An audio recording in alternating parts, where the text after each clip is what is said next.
So ayan, nandito na ang maintenance para ayusin ang aming bidet. So ayan, tingnan natin kung maayos ba niya.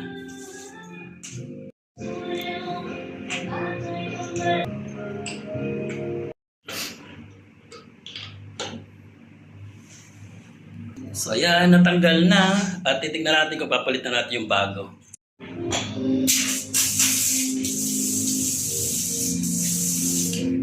So ayan, okay na.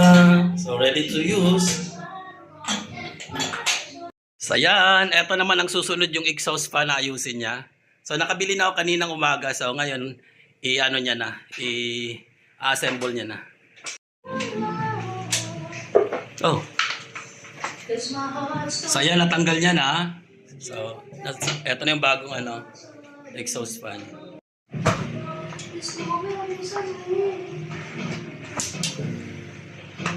Ayan na, na-fix na. Na-fix na ni, what's your name? Hajid. Na-fix na ni Hajid. Ayan, very good Hajid. So wala na yung masyadong duguters. Naman compare mo naman diyan panahon pa ng lumang bato. Oh Long time ago in my Bethlehem. God.